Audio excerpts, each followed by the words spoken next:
Halo semuanya, hari ini kita akan mempelajari materi bab pertama ekonomi kelas 10 kurikulum merdeka, yaitu tentang pengantar ilmu ekonomi. Di pertemuan pertama akan ada 4 pokok bahasa. Yang pertama yaitu pengertian ilmu ekonomi, yang kedua sejarah ilmu ekonomi, yang ketiga kebutuhan manusia dan kelangkaan sumber daya, dan yang keempat pembagian ilmu ekonomi. Nah, sebenarnya apakah kalian tahu apa itu pengertian ilmu ekonomi? Nah, kita langsung aja ke pengertian. Jadi pengertian ilmu ekonomi.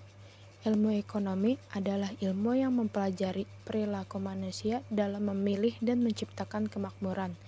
Inti masalah ekonomi adalah adanya ketidakseimbangan antara kebutuhan manusia yang tidak terbatas dengan alat pemuas kebutuhan yang jumlahnya terbatas.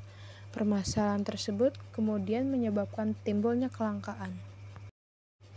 Nah, yang kedua ada sejarah ilmu ekonomi. Ilmu ekonomi klasik lahir tahun 1776 dengan terbitnya buku Adam Smith, Wealth of Nations. Meskipun demikian, ilmu ekonomi yang sekarang diajarkan melalui buku-buku. Teks ekonomi sebenarnya adalah ilmu ekonomi neoklasik yang lahirnya 1 abad kemudian melalui penerbitan Principles of Economics oleh Alfred Marshall. Nah, selanjutnya kebutuhan manusia dan kelangkaan sumber daya.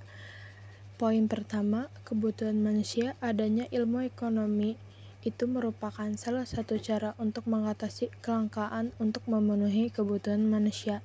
Poin kedua, kelangkaan adalah kondisi ketika jumlah kebutuhan manusia tidak sebanding dengan alat pemenuhan kebutuhannya.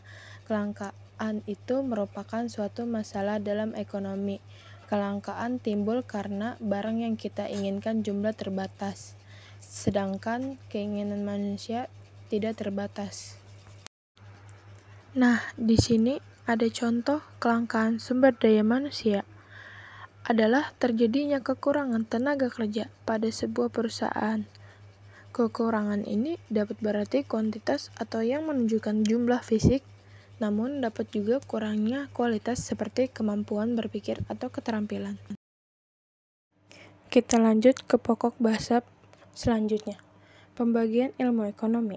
Ilmu ekonomi merupakan ilmu yang sangat penting untuk mengkaji kegiatan ekonomi.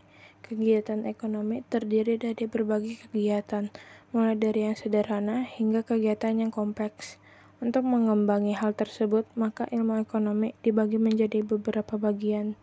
Tujuan pembagian tersebut adalah untuk memudahkan pengkajian kegiatan ekonomi yang begitu kompleks.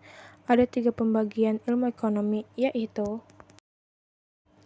yang pertama, ada ilmu ekonomi deskriptif, merupakan ilmu ekonomi yang menjelaskan gambaran fakta, data empiris tentang peristiwa ekonomi. Fungsi ilmu ekonomi deskriptif adalah untuk mengkaji kondisi perekonomian di suatu tempat atau wilayah tertentu. Yang kedua, ilmu ekonomi teori. Ada 2 cakupan dalam ilmu ekonomi teori, yaitu ekonomi mikro dan ekonomi makro. Ekonomi makro adalah bagian dari ilmu ekonomi teori yang mengkaji mekanisme kerja perekonomian secara keseluruhan. Dan yang ketiga, ilmu ekonomi terapan, merupakan ilmu ekonomi yang mengkaji ekonomi teori untuk diterapkan dalam kehidupan nyata. Ilmu ekonomi terapan bersifat praktis, artinya dapat diterapkan dalam berbagai bidang. Sekian dari saya. Jika ada salah, mohon dimaafkan. Jika ada yang sayang, mohon diungkapkan.